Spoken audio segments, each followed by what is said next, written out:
Hello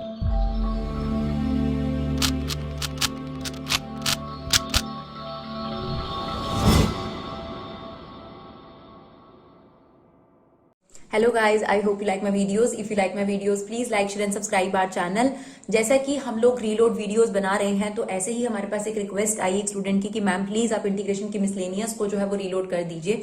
और definitely हमें लगता है कि इंटीग्रेशन की मिसलेनियस एक्सरसाइज को रीलोड करना चाहिए। तो हम लोग आज आपके साथ इंटीग्रेशन के जो मिसलेनियस एक्सरसाइज के क्वेश्चन हैं उनको दोबारा से स्टार्ट कर रहे हैं। जैसा कि आपको पता है कि इंटीग्रेशन के ऑल एग्जाम्पल्स हम एग्जाम्पल सीरीज में डाल चुके हैं डियर। तो अगर आप कंसेप्ट समझना चाहते हैं तो प्लीज विद मिसलेनियस एग्जाम्पल्स आपके पास एग्जाम्पल सीरीज अवेलेबल है। तो अगर आप बात करते हैं चैप्टर वाइज, तो चैप्टर वाइज भी अलग अलग प्लेलिस्ट है, राइट। उसमें रीलोड वीडियो सबसे ऊपर रखी गई है और जो पुरानी वीडियोस है वो नीचे हैं। और पुरानी वीडियोस में लिंक भी दिया गया है, प्लीज आप कमेंट बॉक्स को ध्यान से देखिए। अगर आप लोगों को कोई भी प्रॉब्लम होती है तो जिस भी चीज की फ्रेश वीडियो आप देख सकते हैं। और खास तौर पर 12th मैथ्स का पूरा प्लेलिस्ट है जिसमें आप चेक कर सकते हैं। उसमें हर चीज सीरियल वाइज ही है, यानी जो न्यू वीडियोज हैं उनको हमने ऊपर रखा है ताकि आप लोगों को प्रॉब्लम ना हो, राइट। इसके अलावा प्रीवियस ईयर क्वेश्चंस या एमसीक्यूज हैं उनके लिए भी अलग से आपके पास वीडियोस मिल जाएंगी। तो चलिए देखते हैं question number 1 to 10 miscellaneous exercise का। क्वेश्चन नंबर 1, तो आपके पास इंटीग्रेट करना है। आपको पता है कि आपके पास इंटीग्रेशन के कौन कौन से मेथड है। एक है सिंपल इंटीग्रेशन, एक है आपके पास ट्रिगो के कुछ एडजस्टमेंट्स, राइट। एक है आपके पास पार्शियल फ्रैक्शन, एक है आपके पास बाय पार्ट्स, सब्स्टिट्यूशन, राइट। तो आपने जैसे ही क्वेश्चन आपके सामने आता है, सबसे पहले देखिए क्या वो सिंपल तरीके से हो सकता है। नहीं हो सकता तो क्या सब्स्टिट्यूशन से हो सकता है। फिर नहीं हो सकता तो पार्शियल फ्रैक्शन, और बाय पार्ट्स का तो बड़े आराम से पता लग जाता है। तो अगर आप इस क्वेश्चन को देखेंगे तो ये सिंपल इंटीग्रेट नहीं हो सकता, बिकॉज वेरिएबल अगर आपके पास डिनोमिनेटर में आ जाए तो उसका सिंपल इंटीग्रेशन नहीं होता। यानी यहां पर हमें कोई ना कोई मेथड जरूर लगाना है। तो यहां पर आपको बहुत अच्छे तरीके से क्लियर होना चाहिए कि पार्शियल फ्रैक्शन डेफिनेटली लग सकती है, क्योंकि जितने भी एल्जेब्रिक क्वेश्चंस होते हैं वहां पर आपके पास पार्शियल फ्रैक्शन बहुत आसानी से इस्तेमाल हो जाती है। तो आप यहाँ पार्शियल फ्रैक्शन का इस्तेमाल कर सकते हैं। चाहे तो आप एज इट इज भी कर सकते हैं, बट हमने माइनस कॉमन ले लिया इसमें से। तो डिनोमिनेटर में से हमने माइनस कॉमन ले लिया, उसे ऊपर रख दिया। तो उससे क्या होगा, माइनस कॉमन लेने से जो नेगेटिव टर्म होती है वो पॉजिटिव, और जो पॉजिटिव टर्म होती है वो नेगेटिव हो जाती है। अब हमने इसमें से x कॉमन ले लिया, ब्रैकेट के अंदर रह गया x स्क्वायर माइनस 1। इसे आप क्या ओपन कर सकते हैं, a square minus B square की आइडेंटिटी के तौर पर, यानी x माइनस 1 x प्लस 1 के तौर पर, राइट। अब आपके पास ये 100% पार्शियल फ्रैक्शन है। पार्शियल फ्रैक्शन से ओपन कर दीजिए इसको। तो पार्शियल फ्रैक्शन में आपने इसे लिया और इसे लेट करा a upon x, b upon x minus 1 and c upon x plus 1। अब हमें क्या करना है, बेसिकली a b c की वैल्यू निकालनी है, अदरवाइज इंटीग्रेशन तो हो ही जाएगा। देखिए ए बी सी कॉन्स्टेंट है, तो आप ये भी कर सकते हैं कि पहले से इसका इंटीग्रेशन लेके बैठ जाएं। यानी आपको पता है 1 अपॉन एक्स का इंटीग्रेशन क्या होगा, लॉग एक्स। तो ए लॉग एक्स, फिर सेम यहां पर होगा बी लॉग एक्स माइनस 1, और that is C log X plus 1, और एक कांस्टेंट तो चलता ही चलता है। तो बाद में आप एबीसी की वैल्यू निकाल कर यहां पर भी पुट कर सकते हैं। तो बेसिकली क्या है, एबीसी तो कांस्टेंट ही है, मतलब आपने इसका फॉर्म प्रेजेंट कर दिया, उसके बाद सिर्फ और सिर्फ एबीसी करेक्ट निकालने जरूरी है। इंटीग्रेट देखिए हमने आपको पहले ही बता दिया कि इसका इंटीग्रेशन क्या होने वाला है, और जैसे ही आपके पास एबीसी की वैल्यूज आ जाए आप यहाँ पुट कर दीजिएगा। बट हम ये वाली अप्रोच नहीं फॉलो करते, हम पहले एबीसी की वैल्यू निकालते हैं और फिर इंटीग्रेट करते हैं, राइट। तो आप सबसे पहले एबीसी की वैल्यू निकालेंगे। उसके लिए आपको पता है कि हम यहाँ पर एलसीएम ले लेते हैं, और जो इन तीनों का एलसीएम होता है वो यही आता है जो यहाँ पर आपके पास लिखा है। तो यही सेम एलसीएम आ गया। अब ए के पास एलसीएम का क्या नहीं है, एक्स माइनस 1 एक्स प्लस 1, तो उससे मल्टीप्लाई कर दिया। बी के पास एलसीएम का क्या नहीं है, एक्स और एक्स प्लस 1, तो उससे मल्टीप्लाई कर दिया। सी के पास एलसीएम का क्या नहीं है, एक्स एक्स माइनस 1, तो उससे मल्टीप्लाई कर दिया, राइट। अब ये पूरा का पूरा इससे कैंसिल आउट हो जाता है। आपके सामने ये इक्वेशन तैयार हो गई। अब आपने क्या करना होता है, जैसा कि आप पार्शियल फ्रैक्शन की वीडियोस देखी होंगी आपने एबीसी की वैल्यू निकालने के लिए 3 बार एक्स की वैल्यू सब्स्टिट्यूट करनी है। और उसके लिए बेस्ट तरीका ये होता है, आप यहां से टर्म ले लो। देखो x माइनस 1 को अगर आप 0 के इक्वल रखोगे तो x की एक वैल्यू 1 रख लेना, इसको लो। x की एक वैल्यू माइनस 1 रख लेना और इसको लो। तो x की 3 वैल्यूज बहुत नॉर्मल, आपको पता है। x की वैल्यू 1 रखना, माइनस 1 रखना और 0 रखना। आपके पास a b c तीनों की वैल्यूज एक एक करके आती जाएंगी। तो हमने सबसे पहले x की वैल्यू 0 रख दी बोथ साइड, तो ये तो माइनस 1 हो गया। यहाँ पर अगर आप 0 रखेंगे तो ये -1 और 1, ये पूरी टर्म 0 बिकॉज x चल रहा है, ये भी पूरी टर्म 0, तो यहाँ पर -1 तो आपके पास a की वैल्यू आ गई 1, राइट। इसी तरीके से अब हम इसी इक्वेशन में x की वैल्यू 1 पुट कर देंगे, तो हमने x की वैल्यू 1 बोथ साइड पुट करी, ये तो -1 है, जहां 1 पुट करोगे तो ये x -1 वाला एक्सप्रेशन 0 हो जाएगा, मतलब ये वाला और ये वाला एक्सप्रेशन 0 हो गया, 1 -1 0। अब देख सकते हैं सारी जगह x की वैल्यू 0 रखेंगे तो यहाँ पर आ गया 1 और ये हो गया 2, ये खैर 0 हो गया, तो ये 2 आ गया, ये इसके अपॉन में चला जाएगा, तो b की वैल्यू आ गई -1/2। बिल्कुल सिमिलरली हमने लास्ट x की वैल्यू -1 पुट कर दी, हम पहले ही डिटरमाइन कर चुके हैं क्या बेस्ट रहेगा हमारे लिए, x की वैल्यू -1 पुट कर दी, x की वैल्यू -1 बोथ साइड, तो ये -1 एज इट इज। अब ये वाली टर्म 0 हो जाएंगी, -1 + 1 0, राइट। यहाँ पर आप रखेंगे -1 + 1 0, तो ये 0 हो गया और ये 0 हो गया। यहाँ पर आप रखेंगे तो ये आ गया c इंटू में -1 इंटू में -2, तो ये 2 हो गया, अपॉन में जाएगा, तो आपके पास तो c की वैल्यू आपके पास कितनी आ रही है डियर, -1/2, क्योंकि -1 है और ये +2 है, ठीक है जी। अब आपके पास, आपको पता है कि हमने पार्शियल फ्रैक्शन के अंदर ऑलरेडी लेट कर लिया था, क्या चीज लेट कर ली थी, हम ऑलरेडी ये लेट कर चुके हैं कि ये जो एक्सप्रेशन है जिसका इंटीग्रेशन आपने लेना है, ये चीज इसके इक्वल है, तो चाहे हम इसका इंटीग्रेशन लें या इसका इंटीग्रेशन ले, एक ही बात है, तो हम इस चीज का इंटीग्रेशन लेंगे बिकॉज हमने इसको इस फॉर्म में पार्शियल फ्रैक्शन के थ्रू प्रेजेंट किया है। चलिए, तो अब हम यही कर रहे हैं, हम इसका इंटीग्रेशन ले लेंगे, तो a की वैल्यू कितनी है 1/x, b की वैल्यू थी -1/2 से बाहर ले लिया और ये आ गया 1/x -1, c की वैल्यू -1/2 और ये है 1/x + 1। अब इंटीग्रेशन ले लीजिए, 1/x का integration log x as it is, इसका इंटीग्रेशन log x -1, जिस चीज ने x की जगह लिया उसका डेरिवेटिव लेना मत भूलिएगा, तो x -1 का डेरिवेटिव लेंगे तो 1 आएगा, कोई दिक्कत नहीं है, ये भी एज इट इज, ये आ गया log x + 1। नहीं तो आपको याद है हमने पहले ही आपको बताया था कि आप इसका इंटीग्रेशन ले सकते हैं और एबीसी की वैल्यू पुट कर दीजिए, तब भी आपका आंसर आ जाएगा। अब देखिए आंसर तो हमारा आ गया, लेकिन बहुत सारे स्टूडेंट्स को ये प्रॉब्लम होती है, वो हम लोगों पे डाउट करते हैं कि आपका मैम क्वेश्चन जो आंसर है वो एनसीईआरटी के बैक से मैच नहीं कर रहा, तो हमें कैसे पता चलेगा। बिल्कुल करेक्ट है, आप एक स्टूडेंट है तो आपके लिए तो दिक्कत होती है कि ये सही है या गलत है, तो इसीलिए हम इसे एनसीईआरटी से मैच करके दिखा रहे हैं। नहीं तो बहुत सारे स्टूडेंट्स को ऐसा लगता है क्या मैम हम यही छोड़ सकते हैं, बिल्कुल छोड़ सकते हैं। अकॉर्डिंग टू मी आपने इंटीग्रेट कर दिया जो काम आपको कहा गया था, हाँ थोड़ा बहुत अलजेब्रा आप लगाना सीख लेंगे तो अच्छी बात है। तो देखिए अब एनसीईआरटी से आंसर मैच करने के लिए हमें क्या करना पड़ेगा, हमने इन तीनों का एलसीएम ले लिया, दैट इज 2, सी को बाहर रखकर इन तीनों का एलसीएम ले लिया 2, क्योंकि इसके पास 2 नहीं है तो ये 2 से मल्टीप्लाई हो गया 2 log x, ये एज इट इज, ये एज इट इज। अब क्या होता है डियर, हमने एक प्रॉपर्टी पढ़ी है log a की पावर b, ये b क्या होता है आगे आ जाता है, बिल्कुल सिमिलरली ये b ऊपर भी जा सकता है, तो ये जो 2 था ये इस पर आ जाएगा, तो ये हो जाएगा log x² minus log x -1 minus log x + 1, right.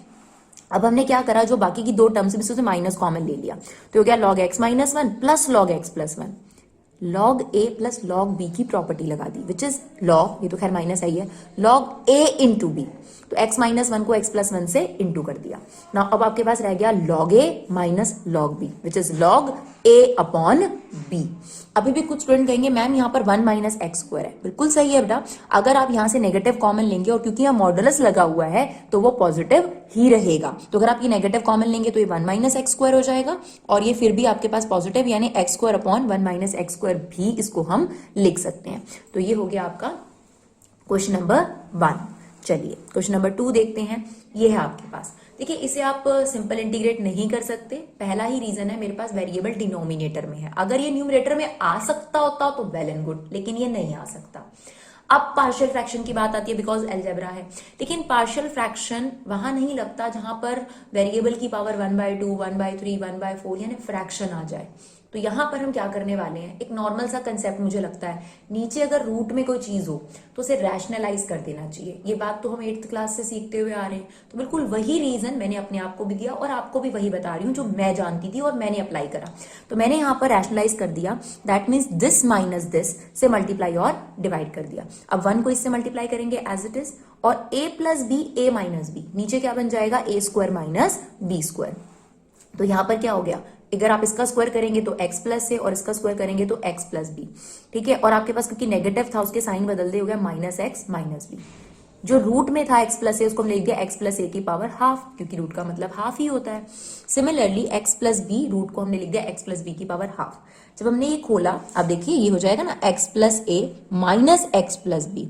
जब आप ब्रैकेट को खोलेंगे तो माइनस एक्स माइनस बी, तो ये इससे क्या हो गया आपके पास, कैंसिल आउट हो गया, राइट। अब a minus B is constant, इसे आप इंटीग्रेशन से बाहर ले सकते हैं। तो डिनोमिनेटर में से आप कोई चीज बाहर लेंगे तो ऊपर 1 तो लेना पड़ेगा, तो 1 अपॉन a माइनस बी। क्या रह गया आपके पास, x प्लस ए की power half minus X plus B की पावर हाफ। कर दीजिए नॉर्मल इंटीग्रेशन x की पावर n की तरह। क्यों, अब न्यूमरेटर में वेरिएबल आ गया, तो x की power n plus one upon n plus one, तो ये आ जाएगा 3/2, नीचे भी 3/2 आएगा जिसका हमने रेसिप्रोकल ले लिया, बिल्कुल सेम। x की पावर n प्लस वन यानी हाफ प्लस वन करेंगे तो 3/2, अपॉन में भी 3/2 जिसका हमने रेसिप्रोकल लेके कर दिया 2/3, राइट। और इसमें से 2/3 आप कॉमन ले लीजिए, तो यही आपके पास इसका आंसर है जो कि एनसीईआरटी से मैच करता है। चलिए क्वेश्चन नंबर 3 देखते हैं।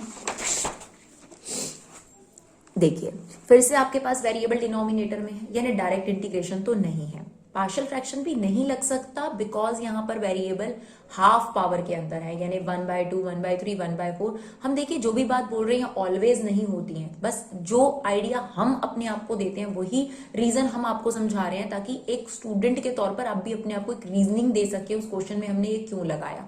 क्योंकि अगर आपको ये याद रहता है कि हमने ये क्यों लगाया मेथड, तो फिर आपको वो याद रहने में आसानी रहती है। अदरवाइज तो ये इस मेथड से होता है, उस मेथड से होता है। सबसे ज्यादा प्रॉब्लम स्टूडेंट को यही होती है, जो मुझे एज एन स्टूडेंट होती थी, कि मुझे कैसे पता चलेगा कि ये मेथड यहाँ लगेगा, राइट। तो देखिए यहाँ पर पार्शियल फ्रैक्शन नहीं लग सकता, यहाँ पर डायरेक्ट इंटीग्रेशन नहीं हो सकता, ट्रिगो का तो कोई सवाल ही नहीं है। बाय पार्ट्स मल्टीप्लाई में लगता है, ये तो डिनोमिनेटर में है, ठीक है। तो यहाँ पर मे भी हमारे काम आ सकता है सब्स्टिट्यूशन मेथड, जो कि ज्यादातर क्वेश्चंस में काम आता है, ज्यादातर क्वेश्चंस में। तो देखिए यहाँ हम एक अप्रोच फॉलो कर रहे हैं, और ऐसी अप्रोच हम इसे नेक्स्ट क्वेश्चन में भी फॉलो करेंगे, और बिल्कुल ऐसी ही अप्रोच हमने मिसलिनियस के एग्जांपल्स में भी डिस्कस करी है। तो कई अप्रोचेस ऐसी होती हैं जो आपको कहीं ना कहीं अपने दिमाग में फिट करनी पड़ती हैं, बिकॉज वो काफी क्वेश्चंस को सॉल्व करने में मदद करती हैं। तो यहाँ पर सब्स्टिट्यूशन लगना है, लेकिन सब्स्टिट्यूशन जैसी कोई सिनेरियो यहाँ नजर नहीं आ रहा। लाइक ऐसा कुछ नहीं लग रहा कि ये इसको हम पुट करेंगे तो ये इसका डेरिवेटिव चल रहा है, या इसको पुट करेंगे तो ये इसका डेरिवेटिव, ऐसा तो कुछ नजर आ भी नहीं रहा, और फिर भी मैम यहाँ सब्स्टिट्यूशन लग रहा है। तो बिल्कुल डियर आपको उसके लायक इसको बनाना पड़ेगा। तो हम क्या करने वाले हैं, रूट के अंदर से एक्स स्क्वायर कॉमन ले रहे हैं, जो एक्सप्रेशन है इसमें से एक्स स्क्वायर कॉमन ले रहे हैं। अब जिसमें से एक्स स्क्वायर कॉमन है वहां तो आ जाएगा, लेकिन जिसमें कॉमन नहीं होता उसके अपॉन में आ जाता है, राइट। बेसिकली हमने मल्टीप्लाई डिवाइड करा, आप ये समझ सकते हैं, है ना। तो जैसे हमने इसमें से एक्स स्क्वायर कॉमन लिया, तो इसमें नहीं था तो इसके अपॉन में आ गया, इसमें से था तो यहाँ 1 बच गया। अब ये जो एक्स स्क्वायर है जब रूट से बाहर निकलेगा तो कितना निकलेगा, एक्स, क्योंकि 2 के बदले में एक टर्म बाहर निकलती है, तो एक्स स्क्वायर का एक बाहर निकल गया एक्स, और ये एक्स और वो एक्स मल्टीप्लाई होकर हो गया एक्स स्क्वायर। रूट के अंदर आपके पास रह गया a अपॉन एक्स, क्योंकि इससे कट जाएगा -1। अब आप देख सकते हैं सब्स्टिट्यूशन के लायक ये बन चुका है, अगर आप इस एक्सप्रेशन को टी लेट कर दें तो, because a is constant, 1 is also constant. 1 upon X का जो डेरिवेटिव होता है -1 अपॉन एक्स स्क्वायर होता है। तो बस आपने इस पूरे एक्सप्रेशन को ले लिया ताकि हम इंटीग्रेशन में छोटा एलिमेंट कर सके। a as it is 1 upon X का derivative -1 upon X square, constant का डेरिवेटिव 0। कई स्टूडेंट के दिमाग में आता है यहाँ भी तो कांस्टेंट चल रहा है। तो डियर जब आपने इंटीग्रेशन की फर्स्ट एक्सरसाइज देखी होगी, जो कि हमने रीलोड भी कर दी है, 7.6 तक सारी वीडियोस रीलोड भी हो चुकी हैं, तो अगर कोई भी कांस्टेंट वेरिएबल के मल्टीप्लाई या डिवीजन में चल रहा हो तो आप ये कह सकते हैं कि वो बच जाएगा, वो 0 नहीं होगा, वो एज इट इज चलेगा। तो a as it is 1 upon X का डेरिवेटिव -1 अपॉन एक्स स्क्वायर, और क्योंकि ये कांस्टेंट किसी वेरिएबल के मल्टीप्लाई और डिवाइड में नहीं चल रहा था, इसीलिए इसका डेरिवेटिव 0 हो गया, राइट। चलिए ये हो गया 1 अपॉन एक्स स्क्वायर, और ये कितना हो गया √t। अब हमने यहाँ dx की वैल्यू डाली, अब एक्स स्क्वायर से एक्स स्क्वायर कट गया, -1/a को बाहर ले लीजिए, ये 1 अपॉन √t है, ये न्यूमरेटर में जा सकता है, इसीलिए इसका इंटीग्रेशन हो जाएगा। ये t की पावर हाफ है, ऊपर लेके जाएंगे तो क्या हो जाएगा, t की पावर -1/2। इंटीग्रेट कर दीजिए, t की पावर -1/2 + 1, जिसका रिजल्ट आएगा हाफ, वही हमने डायरेक्ट यहाँ लिख दिया है, राइट। अब ये रेसिप्रोकल हो जाएगा, तो ये आपके पास आ गया -2/a। यहाँ क्या बचेगी, -1/2 + 1, तो हाफ बचेगा आपके पास। तो हाफ मीन्स क्या होता है, स्क्वायर रूट, और t की ओरिजिनल वैल्यू क्या थी, ये। इसका मतलब a अपॉन एक्स -1 की पावर हाफ, जिसे आप स्क्वायर रूट भी बोल सकते हैं। तो this is your answer of this particular question. I hope आपको ये क्वेश्चन भी क्लियर रहा हो। चलिए क्वेश्चन नंबर 4 की तरफ बढ़ते हैं। क्वेश्चन नंबर 4 में भी हम वही अप्रोच फॉलो करने वाले हैं। पहली बात, डायरेक्ट इंटीग्रेशन नहीं है बिकॉज वेरिएबल जो है वो डिनोमिनेटर में चल रहा है। पार्शियल फ्रैक्शन नहीं लग सकती क्योंकि आप देखिए यहाँ पावर आ गई है 3/4 फ्रैक्शनल पावर। इसका मतलब यहाँ सब्स्टिट्यूशन आपकी मदद करेगा। बिल्कुल वही अप्रोच जो आपने क्वेश्चन नंबर 3 में फॉलो करी है, वही अप्रोच हम यहाँ फॉलो करने वाले हैं। क्या करने वाले हैं, इस एक्सप्रेशन में से जिसकी पावर फ्रैक्शन में है उसमें से x की पावर 4 कॉमन ले रहे हैं, अंदर ही अंदर देखिए। तो अगर आपने x की पावर 4 कॉमन लिया, यहाँ तो 1 हो गया, इसके पास नहीं है तो इसके अपॉन में आ गया। बेसिकली आप अंदर मल्टीप्लाई करेंगे तो यही आ जाएगा, देखिए x की पावर 4 इसे मल्टीप्लाई करेंगे तो 1 आ गया ना। तो आपने कॉमन लिया x की पावर 4, ये 1 हो गया और इसके अपॉन में आ गया। होल की पावर क्या चल रही है 3/4। ये जो 3/4 पावर है इस पे आपने अलग लगा दी, इस पे अलग लगा दी, क्योंकि इनके बीच में मल्टीप्लाई का साइन है, इसीलिए प्लस में नहीं होता ऐसे कि इस पे अलग लगा देंगे। तो इस एक्सप्रेशन पे 3/4 अलग, इस एक्सप्रेशन पे 3/4 अलग।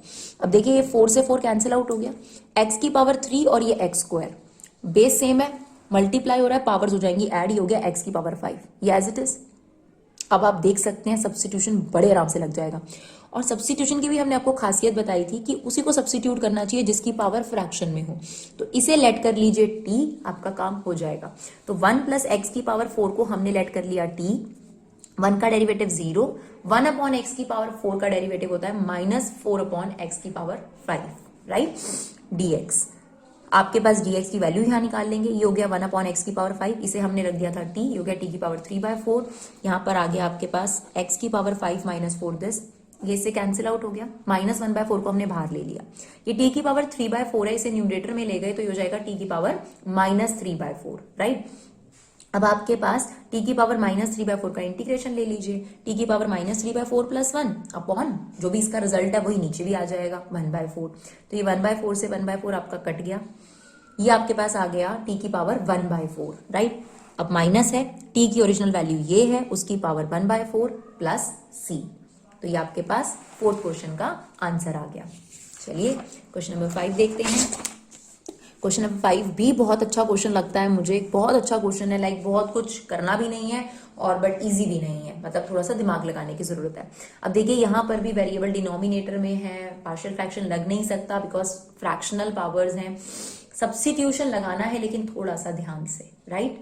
तो यहाँ पर वो वाली अप्रोच नहीं लगेगी जो हमने 3rd और 4th में करी, हम यहाँ पर थोड़ा अलग सी चीज कर रहे हैं। यहाँ पर क्या है, एक्स भी यहाँ पर हाफ और यहाँ पर है 1/3, यानी दो अलग अलग फ्रैक्शन हमें पकड़ा दी गई। तो आपने क्या करना है, एक्स में टी को सब्स्टिट्यूट करना है, लेकिन टी की पावर ऐसी सब्स्टिट्यूट करना जो इसका एलसीएम हो। लाइक इस तरीके का क्वेश्चन अगर पेपर में आए तो आपने यही करना है, 2 और 3 का एलसीएम ले लो, और अगर आप 2 और 3 का एलसीएम लेंगे तो वो कितना आएगा 6। तो आपने यही करना है अगर इस क्वेश्चन को सॉल्व करना है तो। ऑब्वियसली और भी मेथड हो सकते हैं, हम ये नहीं कह रहे कि यही मेथड इसका फाइनल मेथड है या इसके अलावा कोई और मेथड नहीं हो सकता डियर, बट ये वो मेथड है जो हमें अच्छा लगता है और वो हम आपके साथ शेयर कर रहे हैं। तो आपने x की जगह रख दिया t की पावर 6, राइट। तो ये हो गया dx 65 dt। नाउ यहाँ पर रखिए t की पावर 6 होल पावर हाफ, यहाँ पर भी आपने x की जगह रख दिया t की पावर 6 हाफ, और यहाँ पर आ गया 65 dt। अब ये कितना हो जाएगा, कट जाएगा, तो ये t की पावर 3, ये t², और ये क्या था 65।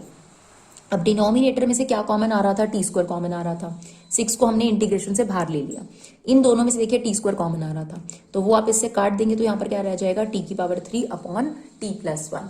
अब यहाँ पर आपको पता है कि ये एक इम्प्रॉपर फ्रैक्शन है। इम्प्रॉपर फ्रैक्शन क्या होता है, जब न्यूमरेटर की पावर बड़ी होती है डिनोमिनेटर से, तो सबसे पहले आपको उसको प्रॉपर फ्रैक्शन में बदलना पड़ेगा।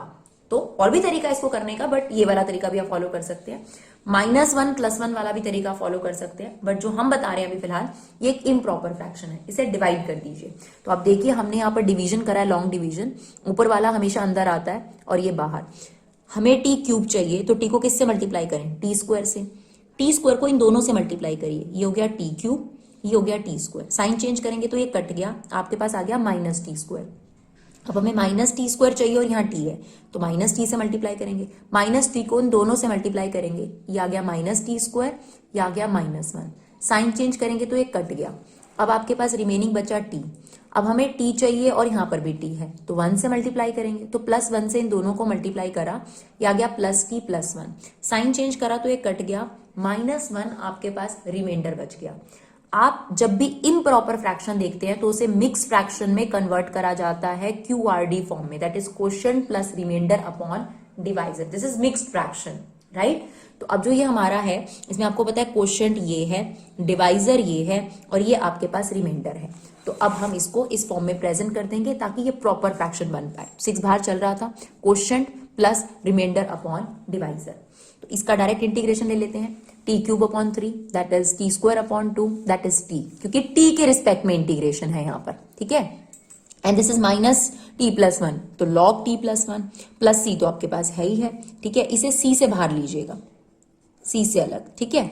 अब आपने क्या करना है, टी की ओरिजिनल वैल्यू रखनी है विच इज एक्स, टी क्या था आपके पास ये, तो अगर मुझे टी की वैल्यू चाहिए तो ये जो 6 है इधर आकर उल्टी पावर हो जाती है, यानी हो जाएगा 1/6। तो टी की वैल्यू हो गई एक्स की पावर 1/6, तो ये हमने रिप्लेस कर दी टी की पावर को एक्स की पावर 1/6, एक्स की पावर 1/6 सारी जगह, राइट। तो ये सिंप्लीफाई करेंगे तो ये हो जाएगा एक्स की पावर हाफ और इस 6 को अंदर मल्टीप्लाई कर दीजिए, तो आपके पास सिंप्लीफाई करके आपका ये आंसर आ जाएगा, राइट।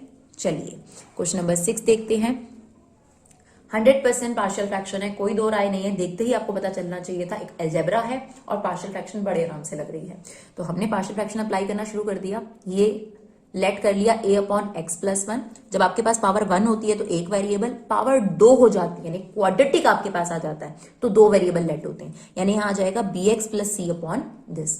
उसके बाद आपको एलसीएम लेना है, यही वाला एलसीएम यहाँ आएगा।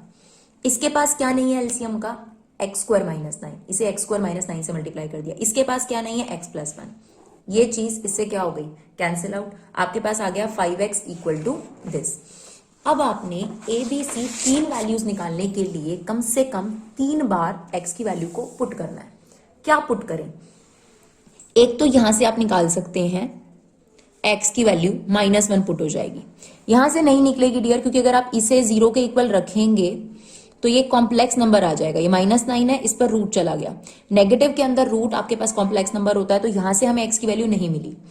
तो अगर आपको 3 वेरिएबल निकालने हैं, x की वैल्यू तो 3 बार पुट करनी पड़ेगी, बट हमें इससे एक ही इंफॉर्मेशन मिली, कोई बात नहीं, 2 आप अपनी मर्जी से रख दीजिए, कुछ भी रख दीजिए। इस मेथड की सबसे अच्छी खासियत ये है आप कुछ भी वैल्यू रख सकते हैं, कोई दिक्कत वाली बात नहीं है।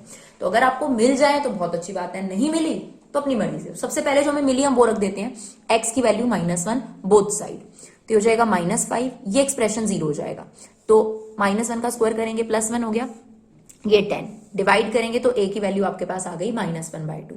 अब मुझे एक और वैल्यू रखनी है क्योंकि मुझे b और c भी निकालना है, तो मैंने रख दिया x को 0 बोथ साइड, ये 0 हो गया, ये आपके पास 9a हो गया और ये 0 हो गया, ये c आपके पास आ गया। a की वैल्यू ऑलरेडी आई हुई है, यहाँ पुट कर दो, c की वैल्यू आ गई, ठीक है जी। इसके बाद मैंने x को रख दिया 1 बोथ साइड, ठीक है, मेरे पास ये इक्वेशन बनकर आ गई। तो मेरे पास a की वैल्यू भी ऑलरेडी है, वो मैंने पुट कर दी, c की वैल्यू भी आ गई, वो पुट कर दी। इससे आपके पास किसकी वैल्यू निकल कर आ गई, b की वैल्यू निकल कर आ गई। तो बस मेन चीज आपको क्या चाहिए थी, a b c की वैल्यू, जिसके लिए आपने x को 3 वैल्यूज पुट करनी है। तो एक बार a b c की वैल्यू आ गई तो अब आपने किसका इंटीग्रेशन लेना है, इसका, क्योंकि जो एक्सप्रेशन आपको क्वेश्चन में गिवन था, हमने लेट करा था पार्शियल फ्रैक्शन के थ्रू कि वो इसके इक्वल होगा। तो अब बस a की वैल्यू ले लीजिए, a की वैल्यू है -1/2, इंटीग्रेशन से बाहर ले लेंगे उसको, ये आ गया आपके पास। इसमें b और c की वैल्यू रख दी, ठीक है। अब इसको सिंप्लीफाई मत करने बैठ जाइएगा, फिर गलत हो जाएगा दोबारा। दिस अपॉन दिस अलग अलग कर दीजिए, दिस अपॉन दिस जिसमें से हाफ बाहर आ गया, ये आ गया, दिस अपॉन दिस करेंगे तो 9/2 बाहर आ गया, ये हो गया। अब इसका तो डायरेक्ट इंटीग्रेशन है, ये हो गया log x + 1। यहां पर क्या होगा, सब्स्टिट्यूशन लगेगा, तो हम अलग से इसको I1 लेके सब्स्टिट्यूट नहीं करके दिखा रहे डियर, आई होप आपको सब्स्टिट्यूशन आता है, हम डायरेक्ट कर रहे हैं। मान लेते हैं कि इसको t सब्स्टिट्यूट कर दिया, ये एज इट इज है, तो यहां पर आ जाएगा dt अपॉन 2x। हम आपको एडवाइस करेंगे आप डायरेक्ट ना करिए, क्योंकि हम ऑलरेडी वेरीफाइड हैं, आप लोगों की गलती एग्जाम में बहुत बड़ी भारी हो सकती है, तो आप लोग जरूर इसको I1 लेकर अलग से सब्स्टिट्यूट करिए, ठीक है। तो हमने इसे t सब्स्टिट्यूट करा, ये as it is dt upon 2x, x से x आपका कट गया, 1/t का इंटीग्रेशन क्या होता है, log t, और t ओरिजिनली क्या था वो हमने डायरेक्ट रख दिया, तो ये 1/4 हो गया, और log t को हमने ओरिजिनली रख दिया, राइट। और यहां पर तो खैर हमारा डायरेक्ट फॉर्मूला लग रहा था 1/x² + a² का, दैट इज 3k² का। क्या फॉर्मूला होता है, 1/a tan inverse x/a, right. अब थोड़ा सा आपने सिंप्लीफाई करना है, टर्म्स को काटकर आपके पास ये आंसर आपका आ जाएगा, ठीक है जी। चलिए क्वेश्चन नंबर 7 की तरफ बढ़ते हैं। जैसा आपका क्वेश्चन नंबर 7 है, आप ऑलरेडी ऐसा एग्जाम्पल कर चुके हैं, मे बी 7.2 या 7.3 एक्सरसाइज में ऐसा एग्जाम्पल जरूर आया था। तो ये बहुत जरूरी होता है डियर। अब देखिए, जब आप इस क्वेश्चन पर आते हैं तो आपको ध्यान ही नहीं होता कि आपने ऐसा कोई क्वेश्चन करा, ऐसी कोई अप्रोच करिए। इसलिए मुझे ऐसा लगता है कि जब भी हम मैथ्स करते हैं, हमारे लिए जरूरी है, चाहे हम 4 क्वेश्चन करते हैं, हम उन 4 क्वेश्चंस की ना एक तरीके से कड़ी जोड़ लें, कुछ ऐसा रिलेट कर लें कि वो हमें ध्यान रहे। अब मिसलेनियस में बहुत सारे क्वेश्चंस ऐसे हैं जो एग्जाम्पल से रिलेट होकर आए हैं, लेकिन बहुत सारे स्टूडेंट्स ऑब्वियसली जब हम भी पढ़ाते हैं उनको ध्यान भी नहीं होता कि बिल्कुल ऐसा सा सेम क्वेश्चन उन्होंने ऑलरेडी एक्सरसाइज में एग्जाम्पल में किया है, राइट। उनको लगता है एक नया क्वेश्चन है और मैम आप इसे दोबारा समझाइए। तो ये बहुत जरूरी है डियर आप लोगों के लिए कि जब आप 4 क्वेश्चन करें या 5 क्वेश्चन करें, उन्हें अच्छे तरीके से करें। ये बहुत जरूरी है आप लोगों के लिए। चलिए, यहां पर क्या है डियर, सब्स्टिट्यूशन वाली एक्सरसाइज में ही है शायद ये एग्जांपल। ये आपके लिए बहुत आसान है। एक्चुअली क्या है, नीचे फॉर्मूला बन रहा है, ऊपर तो कोई फॉर्मूला नहीं बन रहा, नीचे फॉर्मूला बन रहा है साइन ए माइनस बी का। बट आपको पता है कि डिनोमिनेटर जितना बड़ा हो उतना ही बेकार होता है, क्योंकि डिनोमिनेटर के टुकड़े नहीं हो सकते। न्यूमरेटर को आप कहीं ना कहीं ब्रेकअप कर सकते हो, लेकिन डिनोमिनेटर जितना होता है एज इट इज बना रहता है। तो इस क्वेश्चन में यही हिंट था कि आपका डिनोमिनेटर से ये हट जाना चाहिए और बेशक न्यूमरेटर में ऐसी कोई चीज चली जाए। तो हमने यही करा, हमने x माइनस ए को t लेट कर लिया। नाउ दिस इज dt, ये हो गया 1, x का डेरिवेटिव 1, a का डेरिवेटिव 0। अब x साइन x, कोई किसी का डेरिवेटिव नहीं चल रहा है यहाँ पर, तो आपने x की जगह क्या रखा, x की जगह रख दिया साइन t प्लस a, और यहां पर आपने x माइनस ए को क्या लेट करा था दिस, और dx की वैल्यू क्या है dt। बस अब आपके पास नॉर्मल क्वेश्चन हो गया। अब आप ऊपर फॉर्मूला खोल दीजिए साइन a प्लस बी का। तो साइन a प्लस बी का हमारा फॉर्मूला ओपन हो गया। Sine a cos b plus cos a sine b upon sine t चल रहा था। अब क्या होता है, ये इसके अपॉन में, ये इसके अपॉन में लिख दीजिए, राइट। तो आपके पास जब आप दिस अपॉन दिस करेंगे तो साइन टी से साइन टी कट जाएगा और कॉस ए बचेगा। जब आप दिस अपॉन दिस करेंगे तो sine A cos T upon sine T क्या होता है, कॉट टी। ये बन गया आपके पास। अब एक बात दिमाग में फिट रखिए, किसके रिस्पेक्ट में आप इंटीग्रेशन कर रहे हैं। कॉस का इंटीग्रेशन लोग बैठे बैठे साइन ले लेते हैं। आप ये भी तो देखिए किसके रिस्पेक्ट में इंटीग्रेशन है, टी के रिस्पेक्ट में, यानी टी यहाँ पर वेरिएबल है, बाकी हर चीज कांस्टेंट है। तो कॉस एक कांस्टेंट है, तो क्या बचेगा इंटीग्रेशन में 1, उसका इंटीग्रेशन लेना है। सिमिलरली यहाँ साइन एक कांस्टेंट है, यहाँ बाय पार्ट्स लगाने मत बैठ जाना, cot T D T, right. तो अब 1 का इंटीग्रेशन टी, कॉट टी का इंटीग्रेशन या तो आप माइनस लॉग कॉसेक टी लिख सकते हैं, लॉग साइन टी भी लिख सकते हैं। तो हमने लिख दिया लॉग साइन टी। अब टी की ओरिजिनल वैल्यू पुट कर दीजिए जो कि थी x माइनस ए, वो हमने सब्स्टिट्यूट कर दी, राइट। अब एक चीज जो कि एनसीईआरटी ने कर रखी है, यहां तक वैसे हमारा आंसर आ गया, लेकिन एनसीईआरटी ने जो कर रखा है वो हम करके बताते हैं आपको। कॉस ए को अंदर मल्टीप्लाई कर दिए, x cos A minus A cos A, बाकी एज इट इज है। अब देखिए ये प्योर कांस्टेंट है, ए बी और cos A B, and C is also constant. जब एक कांस्टेंट को कांस्टेंट के साथ एडजस्ट करा जाएगा तो एक कांस्टेंट ही आएगा, हमें नहीं पता वो कैसा कांस्टेंट आएगा। तो इसकी जगह आप लिख सकते हो C1। तो जो एनसीईआरटी है उसमें आपको इतना आंसर दे रखा है, ये लिखा हुआ नहीं था, राइट। चलिए क्वेश्चन नंबर 8 की तरफ चलते हैं। बहुत आसान है क्वेश्चन नंबर 8। देखिए सबसे पहले तो हमने जैसे आपको इस वाले में वीडियो में ये भी आपको भी बताया था, लॉग ए की पावर बी, बी लॉग ए होता है। तो ये बी ऊपर भी तो जा सकता है, बिल्कुल सही, यहां पर भी यही करना है। ये जो 5 है लॉग के आगे, इसको इसकी पावर चढ़ा दो, सेम ये इसकी पावर, ये इसकी पावर, ये इसकी पावर।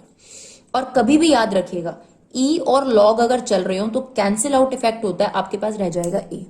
तो जब आपने ये पावर ऊपर कर दी, उसके बाद ई और लॉग का कैंसिल आउट इफेक्ट है, यहां पर रह जाएगा x की पावर 5, x की पावर 4, x की पावर 3, x स्क्वायर। ई और लॉग साथ में घूमने चले गए, ठीक है ना, जैसे ई और लॉग साथ में हुए वो चले गए घूमने, आपके पास सिर्फ ये रह गया।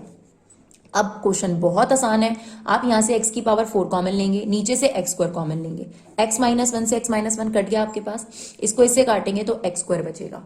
और x स्क्वायर का इंटीग्रेशन कितना होता है आपके पास, x क्यूब अपॉन 3, और प्लस c तो लगाना है ही है हमें, क्योंकि आर्बिट्री कांस्टेंट होता है। चलिए क्वेश्चन नंबर 9 देखते हैं, 9th और 10th। चलिए क्वेश्चन नंबर 9 में तो आपके पास बहुत क्लियर है कि सब्स्टिट्यूशन लग रहा है, यहाँ तो कोई टेंशन वाली बात ही नहीं है। यहाँ पे है 4 माइनस साइन स्क्वायर एक्स, तो अगर आप साइन एक्स को टी लेट करेंगे तो कॉस एक्स उसका डेरिवेटिव चल रहा है, तो T equal to sine X. इसीलिए मैं आपको एडवाइस करूंगी कि आप ज्यादातर क्वेश्चन में सब्स्टिट्यूशन को कहीं ट्राई करिए, क्योंकि सब्स्टिट्यूशन मोस्टली क्वेश्चन में एप्लीकेबल हो जाता है, right.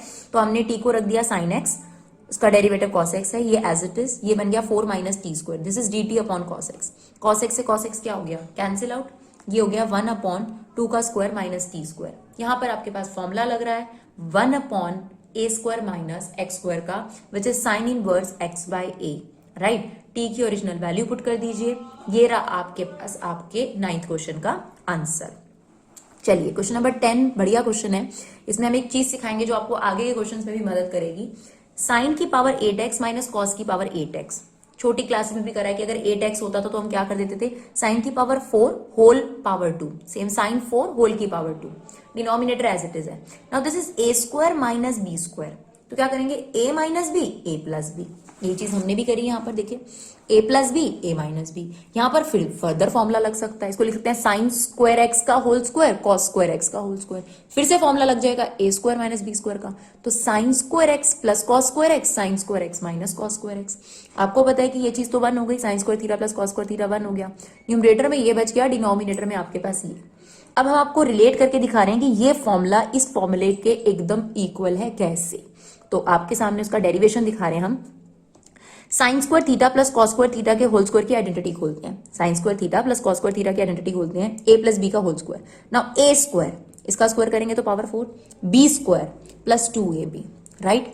Sine square theta plus cos square theta कितना होता है 1, 1 का स्क्वायर करेंगे तो 1, ये as it is, plus 2 sine square theta cos square theta. अगर हम इसको यहीं रखें और ये वहां ले जाएं, तो क्या आपको नहीं लगता 1 minus 2 sine square theta cos square theta sine 4 theta cos 4 theta के इक्वल आ गया? यस। तो ये फॉर्मूला आप हमेशा इस्तेमाल कर सकते हैं जहां पर भी आपके पास यूज हो। तो इसका मतलब ये दोनों चीजें इक्वल है, इसका मतलब ये दोनों चीजें भी इक्वल हैं। तो आप इसको इससे क्या कर सकते हैं, कट कर सकते हैं, या फिर इसकी जगह ये लिख दीजिए या इसकी जगह ये और फिर काट दीजिए, राइट। अब आपके पास बचा ये। इस क्वेश्चन को करने के आपके दो तरीके हो सकते हैं, या तो आप साइन स्क्वायर एक्स का और कॉस स्क्वायर एक्स का अलग अलग इंटीग्रेशन ले, नहीं तो एक और भी तरीका है। आपके पास ये फॉर्मूला होता है cos 2x का, लेकिन थोड़ा उल्टा चल रहा है, तो नेगेटिव कॉमन ले लेते हैं, cos स्क्वायर आगे आ जाएगा, साइन स्क्वायर पीछे। Now this is the formula of cos 2x। cos 2x का इंटीग्रेशन क्या होगा, साइन 2x, और क्योंकि x की जगह 2x चल रहा है, उसका डेरिवेटिव दैट इज 2, वो आ जाएगा आपका डिनोमिनेटर में प्लस c। आई होप आपको ये 1 to 10 क्वेश्चन क्लियर रहे हों। कोई भी दिक्कत हो प्लीज कमेंट बॉक्स में बताइए, ताकि नेक्स्ट वीडियो बनने से पहले हम उस चीज को थोड़ा बहुत सुधार सके, क्योंकि वीडियो बनने के बाद थोड़ा दिक्कत होता है, क्योंकि एक बार एफर्ट लग जाता है तो उसमें कवर अप करना थोड़ा दिक्कत होता है। तो जैसे ही आपकी ये वीडियोस डलें, आप प्लीज हमें बताइए कि मैम कुछ आप स्पीड में स्लो और करिए या फिर कुछ और चीज, तो जरूर हमें बताइए, हम उस चीज को इम्प्रूव करने की कोशिश करेंगे if it is feasible. Thank you so much guys for love and support, keep supporting Vibha classes.